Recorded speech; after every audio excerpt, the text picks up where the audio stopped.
പറഞ്ഞത്. അപ്പൊ ആർക്കാ ഷഹാദത്തുള്ളത്? സുന്നികൾക്ക് ഷഹാദത്തുണ്ട്. എന്താ തെളിവിന് നിങ്ങളൊക്കെ ഈ സമ്മേളനം കഴിഞ്ഞ് പോകുന്ന സമയത്ത് അവിടെ ചെറിയൊരു പന്തൽ കാണും. ഒരു നോക്കിയ തെളിവാണ്. ആ പന്തലിൽ നോക്കിയ തെളിവാണ്. 1500 കൊല്ലം മുമ്പത്തേക്ക് കാണാൻ ആ പന്തലിൽ ഒന്ന് നോക്കിയാൽ മതി. എന്താണ് ആ പന്തലിലുള്ളത്? അതിൽ ഒരു വലിയ പേപ്പറിൽ കുറച്ച് എഴുതി വെച്ചത് കാണാം. അവിടെ നമ്മുടെ ഇക്കാലത്ത് ജീവിക്കുന്ന നമ്മുടെ ഉസ്താദുമാരിൽ നിന്ന് അഷ്റഫുൽ ഖൽഖ് സല്ലല്ലാഹു അലൈഹി വസല്ലമ തങ്ങളിലേക്ക് മുട്ടുന്ന വ്യക്തമായ പരമ്പര എഴുതി വെച്ചിട്ടുണ്ട്. എങ്ങനെയെങ്കിലുമൊക്കെ എവിടുന്നെങ്കിലും ഒന്ന് എഴുതിയതല്ല. അഷ്റഫുൽ ഖൽഖ് സല്ലല്ലാഹു അലൈഹി വസല്ലമ തങ്ങളുടെ ഏറ്റവും അടുത്ത ശിഷ്യൻ മുത്തബിഉസ് സുന്ന എന്ന പേരിൽ അറിയപ്പെടുന്ന ബഹുമാനപ്പെട്ട അബ്ദുല്ലാഹ് ഇബ്നു ഉമർ റളിയല്ലാഹു അൻഹു. അബ്ദുല്ലാഹ് ഇബ്നു ഉമർ റളിയല്ലാഹു അൻഹുവിന്റെ ശിഷ്യൻ ബഹുമാനപ്പെട്ട നാഫിഉ റളിയല്ലാഹു അൻഹു. നാഫിഉ റളിയല്ലാഹു അൻഹുവിന്റെ ശിഷ്യൻ ബഹുമാനപ്പെട്ട ഇമാം മാലിക് ഇബ്നു അനസ് റളിയല്ലാഹു അൻഹു. ഇമാം മാലിക് ഇബ്നു അനസ് റളിയല്ലാഹു അൻഹുവിന്റെ ശിഷ്യൻ ബഹുമാനപ്പെട്ട ഇമാമുന മുഹമ്മദ് ഇബ്നു ഇദ്രീസ് ശാഫിഈ റളിയല്ലാഹു അൻഹു. അതുപോലെ ഇമാം ശാഫിഈ റളിയല്ലാഹു അൻഹുവിന്റെ ശിഷ്യന്മാർ ആരാ? ബഹുമാനപ്പെട്ട ഇമാം മുസനി റളിയല്ലാഹു അൻഹു. ഇങ്ങനെ തുടങ്ങിയിട്ട് ആ പരമ്പര ലോകത്തിന്റെ നമ്മുടെ ഇസ്ലാം ദീനിന്റെ അങ്ങേ തലക്കിൽ നിന്ന്, അതായത് അഷ്റഫുൽ ഖൽഖ് സല്ലല്ലാഹു അലൈഹി വസല്ലമ തങ്ങളിൽ നിന്ന് ആ ദീനിന്റെ പരമ്പര ഇങ്ങോട്ട് പോരുകയാണ്. ആ പരമ്പര പോന്ന് എവിടേക്കാണ് എത്തിയത്? നമ്മുടെ ഇന്ന് ജീവിച്ചിരിപ്പുള്ള മഹാരഥന്മാരായ ഉസ്താദുമാര് വരെ ആ പരമ്പര എത്തി നിൽക്കുന്നു. ആ പരമ്പരയിൽ എവിടെയും ഒരു കണ്ണിയും ഒരിക്കലും വിട്ടുപോയിട്ടില്ല. ബഹുമാനപ്പെട്ട ഹുജ്ജത്തുൽ ഇസ്ലാം അബൂ ഹാമിദ് ഗസ്സാലി റളിയല്ലാഹു അൻഹു കൂട്ടത്തിലുണ്ട്. ബഹുമാനപ്പെട്ട ഇമാമുൽ ഹറമൈൻ റളിയല്ലാഹു അൻഹു കൂട്ടത്തിലുണ്ട്. ബഹുമാനപ്പെട്ട ഇമാം ജുഹൈർ റളിയല്ലാഹു അൻഹു കൂട്ടത്തിലുണ്ട്. ബഹുമാനപ്പെട്ട ഇമാം യഹ്യ ബിൻ ശറഫ് നബി റളിയല്ലാഹു അൻഹു കൂട്ടത്തിലുണ്ട്. ബഹുമാനപ്പെട്ട ഹാഫിദ് ഇബ്നു അസ്ഖലാനി റളിയല്ലാഹു അൻഹു കൂട്ടത്തിലുണ്ട്. ബഹുമാനപ്പെട്ട ശൈഖുൽ ഇസ്ലാം സക്കരിയ അൽ-അൻസാരി റളിയല്ലാഹു അൻഹു കൂട്ടത്തിലുണ്ട്.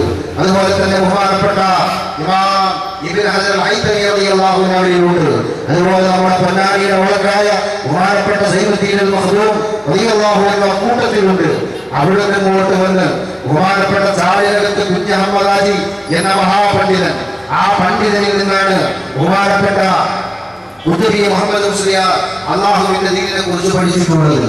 കേരളത്തിൽ ഇന്ന് അറിയപ്പെട്ട പണ്ഡിതന്മാരൊക്കെ ബഹുമാനപ്പെട്ട മുഹമ്മദ് മുസ്ലിയാരുടെ ശിഷ്യന്മാരാണ്. മാത്രമല്ല മുഹമ്മദ് മുസ്ലിയാരുടെ ശിഷ്യന്മാരാകാത്ത ആരെങ്കിലും ഉണ്ടെങ്കിൽ അവർക്ക് ബഹുമാനപ്പെട്ട തങ്ങളുടെ ശിഷ്യന്മാരാണ്.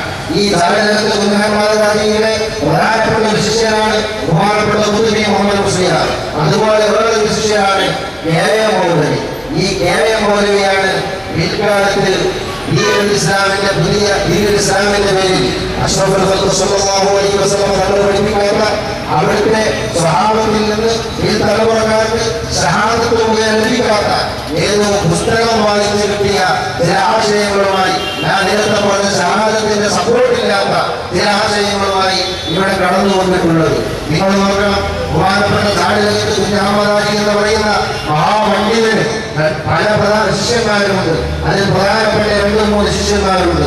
അതിലൊന്നാണ് ബഹുമാനപ്പെട്ട മുഹമ്മദ് മുസ്ലിയാർ. മറ്റൊരാളാണ് ഞാൻ നേരത്തെ പറഞ്ഞ കെ.എ. മൗലവി. ബഹുമാനപ്പെട്ട ചാടിലകത്ത് കുഞ്ഞ് അഹമ്മദ് ഹാജി എന്ന മഹാപണ്ഡിതൻ വഫാത്തായതിന് ശേഷമാണ് ഈ കെ.എ. മൗലവി പുതിയ ആശയവുമായി വരുന്നത്. കെ.എ. മൗലവിക്ക് പുതിയ ആശയം കിട്ടിയത് എവിടുന്നാണ്? കേരളത്തിലെ മുജാഹിദ് പറഞ്ഞത് കെ.എ. മൗലവിക്ക് ആശയം കിട്ടിയത് ഉസ്താദായ ചാടിലകത്ത് കുഞ്ഞ് അഹമ്മദ് ഹാജിയിൽ നിന്നല്ല.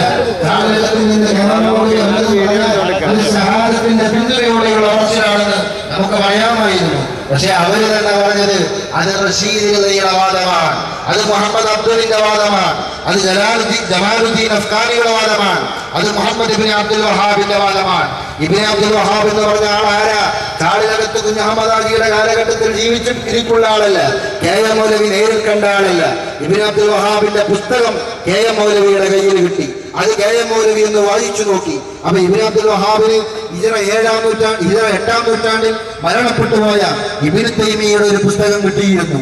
ആ പുസ്തകം വായിച്ചുകൊണ്ട് ഷഹാദത്തിന്റെ പിന്തുണയില്ലാതെ ഇബ്നു അബ്ദുൽ വഹാബ് ചില ആശയങ്ങൾ മെനഞ്ഞെടുത്തിരുന്നു.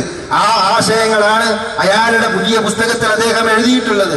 അതാണ് ഷഹാദത്തിന്റെ പിന്തുണ ഒരിക്കൽ കൂടിയില്ലാതെ KM മൗലവി കാണുന്നത്. ആ ആശയമാണ് കേരളത്തിൽ ഇസ്ലാമിന്റെ പേരിൽ KM മൗലവി പ്രചരിപ്പിച്ചിട്ടുള്ളത്. അതേ സ്ഥാനത്ത് ചാടിലകത്ത് കുഞ്ഞഹമ്മദ് ഹാജി പഠിപ്പിച്ച ഷഹാദത്തിന്റെ പിന്തുണയുള്ള ആശയം ബഹുമാനപ്പെട്ട ഖുത്ബി മുഹമ്മദ് മുസ്ലിയാർ ചാടിലകത്ത് കുഞ്ഞഹമ്മദ് ഹാജിയിൽ നിന്ന് ഏറ്റുവാങ്ങി.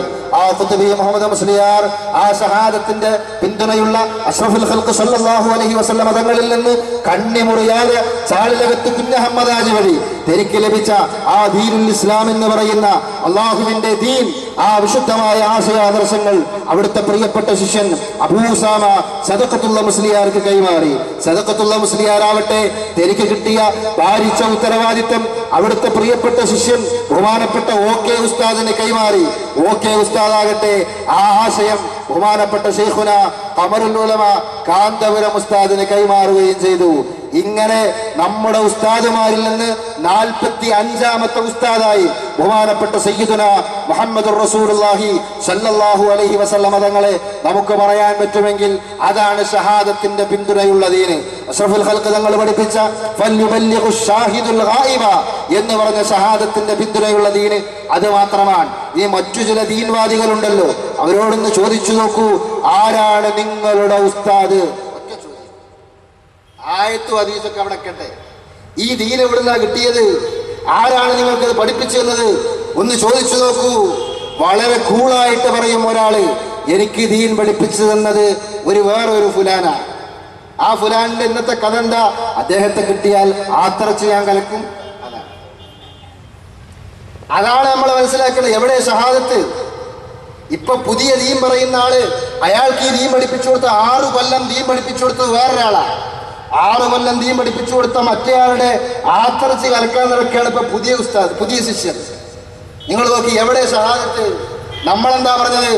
AP ഉസ്താദ് മുതൽ ബഹുമാനപ്പെട്ട സദഖത്തുള്ള മുസ്ലിയാരിലൂടെ OK സൈനുദ്ദീൻ കുട്ടി മുസ്ലിയാരിലൂടെ, സദഖത്തുള്ള മുസ്ലിയാരിലൂടെ, ഖുത്ബി മുഹമ്മദ് മുസ്ലിയാരിലൂടെ, ബഹുമാനപ്പെട്ട ചാടിലകത്ത് കുഞ്ഞഹമ്മദ് ഹാജിയിലൂടെ, ബഹുമാനപ്പെട്ട സൈനുദ്ദീൻ മഖ്ദൂം തങ്ങൾ വരെ എത്തി. അവിടെ നിന്ന് ഇബ്നു ഹജർ തങ്ങളിലൂടെ, ഇബ്നു ഹജർ അസ്ഖലാനിയിലൂടെ, ഇമാം നബവിയിലൂടെ, ഇമാം റാഫിയിലൂടെ, ബഹുമാനപ്പെട്ട ഇമാം ഗസ്സാലിയിലൂടെ, ഇമാം അൽ ഹറമൈനിയിലൂടെ, ഇമാം ജുവൈനിയിലൂടെ, ഇമാം മാലിക് ബിൻ അനസ് റളിയല്ലാഹു അൻഹു, ഇമാം ഇമാം മുസനി റളിയല്ലാഹു അൻഹുവിലൂടെ, ഇമാം മുഹമ്മദ് ബിൻ ഇദ്രീസ് ഷാഫിഈ റളിയല്ലാഹു അൻഹുവിലെത്തി. അവിടുന്ന് ഇമാം മാലിക്കിലൂടെ, ഇമാം നാഫി റളിയല്ലാഹു അൻഹുവിലൂടെ, ഇമാം ബഹുമാനപ്പെട്ട സയ്യിദുന അബ്ദുല്ലാഹി ഇബ്നു ഉമർ റളിയല്ലാഹു അൻഹുവിലൂടെ നബിയുന സല്ലല്ലാഹു അലൈഹി വസല്ലം തങ്ങളിലേക്ക് എത്തുന്ന ഷഹാദത്തിന്റെ പാരമ്പര്യമുള്ള ദീനാണ്, ആ ആദർശമാണ് കേരളത്തിലെ സുന്നികളുടെ കയ്യിലുള്ളത് എന്ന് അഭിമാനത്തോടെ നമുക്ക് പറയാൻ കഴിയുന്നത് കൊണ്ടാണ് ഈ വേദിയിൽ വെച്ചും പലതവണ നിങ്ങൾ മതപരമായ വിഷയങ്ങളിൽ ചർച്ചയ്ക്ക് തയ്യാറുണ്ടെങ്കിൽ വരൂ എന്ന് പറഞ്ഞ് കത്ത് കൊടുത്തപ്പോ ആ കത്തൊന്ന് വായിച്ചു നോക്കാൻ പോലും തയ്യാറാകാതെ ചവറ്റുകൊട്ടയിലേക്ക് വലിച്ചെറിഞ്ഞത്. എന്താ നിങ്ങൾ നോക്ക്, നമ്മളെ സംബന്ധിച്ചിടത്തോളം നമുക്കിത് പറയുന്നതിന് പേടി വേജാറൊന്നുമില്ല. എന്താല്ലാത്ത ഷഹാദത്തിന്റെ പിന്തുണ ഉണ്ട്. ആ ധൈര്യത്തിൽ മാത്രമാണ് നമ്മൾ പറയുന്നത്. എന്നാ വേറുള്ളവരൊന്നും ഇങ്ങനെ പറയട്ടെ, എന്താ പറയാൻ കഴിയാത്തത്? ഷഹാദത്തിന്റെ പിന്തുണ അല്ല. KM മൗലവി എത്തിയോ കണ്ണി എറ്റുപോയി. ഇനി അവിടുന്ന് പരമാവധി പോയാൽ KM മൗലവിക്ക് പിടിക്കാൻ പറ്റിയ കണ്ണിയല്ല, പിന്നെന്താ, വായിച്ചു പഠിച്ച ഒരാളുടെ പുസ്തകമുണ്ട്, അതാണ് ഇബ്നു അബ്ദുൽ വഹാബ്. ഇബ്നു അബ്ദുൽ വഹാബിന്റെ കണ്ണിയുണ്ടോ? ഇല്ല. അയാൾ വായിച്ചു പഠിച്ചൊരു പുസ്തകമുണ്ട്, ആരുടേതാ? ഇബ്നു തൈമിയ്യയുടേത്. എത്ര കൊല്ലത്തെ വ്യത്യാസമുണ്ടെന്ന് നിങ്ങൾക്കറിയുമോ? ഇബ്നു അബ്ദുൽ വഹാബും ഇബ്നു തൈമിയ്യയുമായി 5 നൂറ്റാണ്ടിന്റെ വ്യത്യാസമുണ്ട്. ഈ 5 നൂറ്റാണ്ട് മുമ്പ് ഒരാൾ എഴുതി വെച്ച പുസ്തകം വായിച്ചുകൊണ്ടാണ് ഇബ്നു അബ്ദുൽ വഹാബ് ഇസ്ലാമിന്റെ പേരിൽ പുതിയ ആശയം ഈ ലോകത്ത് പ്രചരിപ്പിക്കാൻ തുടങ്ങിയത്. നിങ്ങൾ നോക്കണം, ഷഹാദത്ത് എവിടെ? പാരമ്പര്യം എവിടെ? പാരമ്പര്യമില്ലെങ്കിൽ മതം എവിടെ? ഖുർആൻ ദീനിന്റെ 1ാമത്തെ പ്രമാണമാണെന്ന് ചിലർ പറയും. എന്നിട്ട് അവർ പറയും, ഈ പ്രമാണം നമ്മുടെ കയ്യിലുണ്ടെങ്കിൽ പിന്നെ ഷഹാദത്തിന്റെ ഒന്നും ആവശ്യമില്ല, പാരമ്പര്യമൊന്നുമല്ല നോട്ടെന്ന. ഞാൻ ഇപ്പോൾ ഓതിയ ഹദീസ് തന്നെ പാരമ്പര്യത്തിന് തെളിവാ. ഇമാം മുസ്ലിമിന്റെ മറ്റൊരു ഹദീസ് വേണമെങ്കിൽ ഞാൻ ഓതും.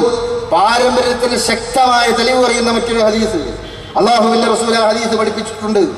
നിങ്ങൾ നോക്ക്, പാരമ്പര്യത്തിൽ അധിഷ്ഠിതമായി നിന്നെങ്കിലേ അള്ളാഹുവിന്റെ ദീൻ നിങ്ങളുടെ കരങ്ങളിലെത്തൂ. അതിനെതിരെ വരുന്നതൊക്കെ നിങ്ങൾ തള്ളിക്കളയണമെന്ന് പറയുന്ന വളരെ അർത്ഥശങ്കക്കിടയില്ലാത്ത വിധം പാരമ്പര്യത്തിലൂടെയാണ് ദീനിനെ മനസ്സിലാക്കേണ്ടതെന്ന് സയ്യിദുനാ മുഹമ്മദ് റസൂലുള്ളാഹി ഈ ലോകത്തോട് പറഞ്ഞിട്ടുണ്ട്. ഇമാം മുസ്ലിം ഹദീസ് റിപ്പോർട്ട് ചെയ്തിട്ടുണ്ട്. പിന്നെ ചിലര് പറയുന്നത് ഖുർആൻ ഉണ്ടെങ്കിൽ പിന്നെ പാരമ്പര്യത്തിൻ്റെ ഒന്നും ആവശ്യമില്ല എന്നാ. ഞാൻ ചോദിക്കട്ടെ, നിങ്ങളുടെ കയ്യിലുള്ളത് തന്നെയാണ് ഖുർആൻ എന്ന് നിങ്ങൾക്ക് തിരിഞ്ഞത് പാരമ്പര്യമില്ലാതെയാണോ? പാരമ്പര്യം ഉണ്ടെങ്കിലല്ലേ ഇതാണ് ഖുർആൻ തിരിയുള്ളൂ. സിദ്ദീഖ് അക്ബർ റളിയല്ലാഹു അൻഹുവിന്റെ കാലത്ത് ജംഅ ചെയ്ത ഖുർആൻ ഉസ്മാൻ ഇബ്നു അഫ്ഫാൻ റളിയല്ലാഹു അൻഹുവിന്റെ കാലത്ത് വിവിധ കോപ്പികളിലാക്കി 5 രാഷ്ട്രങ്ങളിലേക്ക് കൊടുത്തയച്ച വിശുദ്ധ ഖുർആൻ, ഹജ്ജാജ് ഇബ്നു യൂസുഫിന്റെ കാലത്ത് പുള്ളിയും കുത്തുവിട്ട് പ്രസിദ്ധീകരിച്ച പുതിയ ഖുർആൻ എന്ന് പറഞ്ഞാൽ അടിസ്ഥാനപരമായി മാറ്റങ്ങളൊന്നുമില്ലാതെ പിൽക്കാലത്ത് ചെറിയ ചെറിയ പരിഷ്കാരങ്ങൾ വിശുദ്ധ ഖുർആനിന്റെ കോപ്പി എടുക്കലിലും അത് എഴുതി വെക്കലിലും ഒക്കെ ഉണ്ടായിട്ടുണ്ട്. റസൂലുള്ളാഹിന്റെ കാലത്ത് ഖുർആൻ ആരും എഴുതി വെച്ചിട്ടില്ല, ഒന്നായിട്ട് എഴുതി വെച്ചിട്ടില്ല. അതുപോലെ തന്നെ അത് കോപ്പി എടുത്ത് കൊടുത്തയച്ചിട്ടില്ല. ആ ഖുർആൻ തന്നെയാണ് ഇന്ന് നമ്മുടെ പള്ളികളിലുള്ളത്, നമ്മുടെ കൈകളിലുള്ളത് എന്ന് ധൈര്യമായി നമുക്ക് പറയണമെങ്കിൽ ഒരേ ഒരു തെളിവേ ഉള്ളൂ, അത് ഖുർആനിൽ കാണൂല. എന്താണ് ആ തെളിവ്? ആ തെളിവ് പാരമ്പര്യമാണ്. അതുകൊണ്ട് പാരമ്പര്യത്തെ തള്ളിയിട്ട് പാരമ്പര്യമൊന്നും വേണ്ട, ഖുർആൻ ഉണ്ടായാൽ പോരെ എന്നാണ് ചില ആളുകളുടെ ചോദ്യം. ഞാൻ ചോദിക്കട്ടെ, ഖുർആനിൽ ഒരായത്ത് ഞാൻ അങ്ങ് ഓതും, നിങ്ങൾക്ക് അർത്ഥം വെക്കാൻ കഴിയുമെങ്കിൽ ഒന്ന് വെക്കി. എങ്ങനെ വെക്കണം? പാരമ്പര്യത്തിമ തൊടാതെ വെക്കണം. പാരമ്പര്യത്തിമ തൊട്ടിട്ട് അതിന് ഷെയ്ഖുൽ ഇസ്ലാം ഇബ്നു തൈമിയ അങ്ങനെ അർത്ഥം പറഞ്ഞിട്ടുണ്ടെന്നോ, ഇബ്നു അബ്ദുൽ വഹാബ് ഇങ്ങനെ അർത്ഥം പറഞ്ഞിട്ടുണ്ടെന്നോ, അല്ലെങ്കിൽ ഇമാം റാസി ഇങ്ങനെ അർത്ഥം പറഞ്ഞിട്ടുണ്ടെന്നോ പാരമ്പര്യത്തിൽ തൊടാതെ വിശുദ്ധ ഖുർആനിന്റെ ഒരു ആയത്തും ഓതിയാൽ അത് അർത്ഥം വെക്കാൻ കഴിയുമെന്ന് പറയാൻ പറ്റിയ ചങ്കൂറ്റമുള്ള ഒരാളുണ്ടെങ്കിൽ വരട്ടെ, നമുക്ക് ചോദിക്കാം. വിശുദ്ധ ഖുർആനിന് മുമ്പൊരിക്കൽ ഒരാൾ അർത്ഥം വെച്ചു. എന്തൊക്കെ അർത്ഥങ്ങളാ വെച്ചത്?